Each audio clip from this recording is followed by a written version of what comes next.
Welcome back to another video. In this video, I want to go over my experience with, well, not only basal cell skin cancer, but also the Mohs procedure or surgery that I had. If you haven't seen, I was recently diagnosed with basal cell carcinoma, and I had the Mohs procedure in January. So I noticed there was a little clear bump right above my lip, my upper lip, and it was causing some concern because it wasn't going away.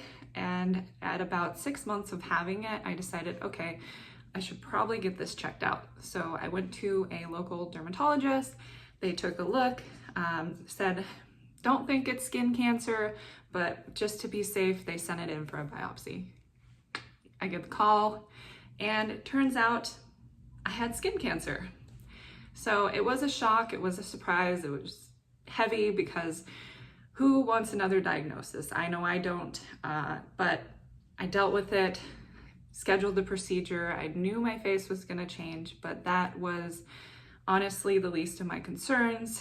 At this point now, I feel like it's just a battle wound that I have. It's a scar that it's been getting better with each day, but you know, that's life. For this video, I mostly want to concentrate on how my experience was overall. So with the diagnosis, of course, it was something that I had a few tears over. I definitely was not expecting that so early on in life. In case you don't know, I have lupus, and with lupus, you can be photosensitive and the sun can trigger flares.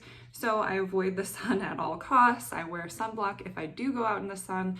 I'm very careful. But obviously I still developed basal cell skin cancer. Basically, the medications that I am on can put me more at risk for different types of cancers, and basal cell is one of those. So if you are on medications like Cellcept or Incision, just be cautious and make sure you're checking your skin or you're getting it checked by dermatologists. Moving on to the Mohs surgery or procedure. For this, I had to wait a few months before I got it done.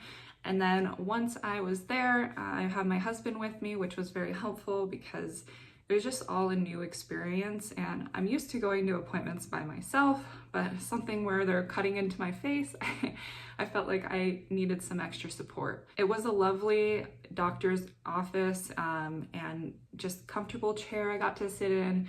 And the doctors are great there. So they basically get you prepared, set you up, they mark the spot of where they're going to cut.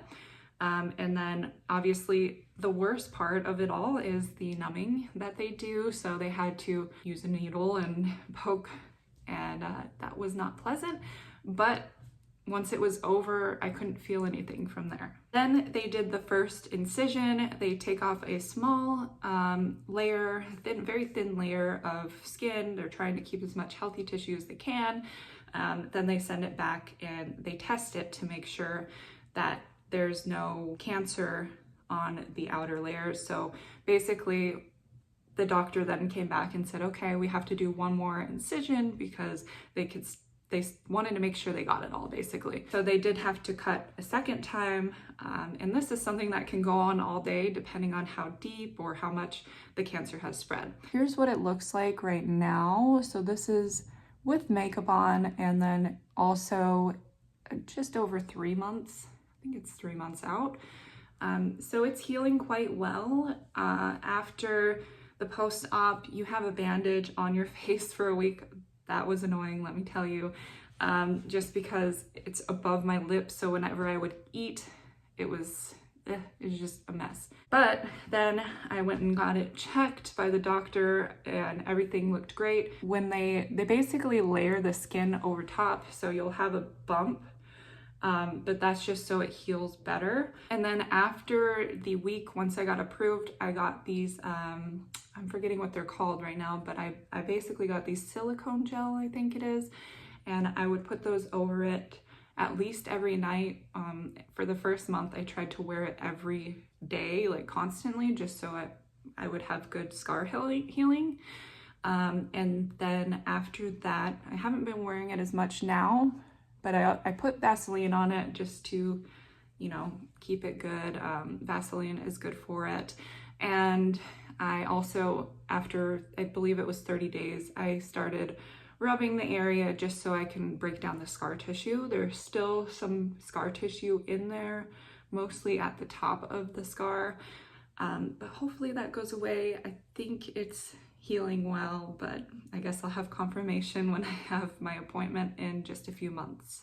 Overall, I feel like the experience was very smooth. It was scary at first, but once I was thrown into it, I just dealt with it and got it done, and now I'm happy with where things are at. Do any of you have experience with skin cancer of any kind, and do you think it's related to your medicine, or what do you think was the cause? Thank you all for watching this video. If you'd like to see more like this, be sure to follow along and don't forget to hit that subscribe button and like the video, of course. I'll see you next time. Bye.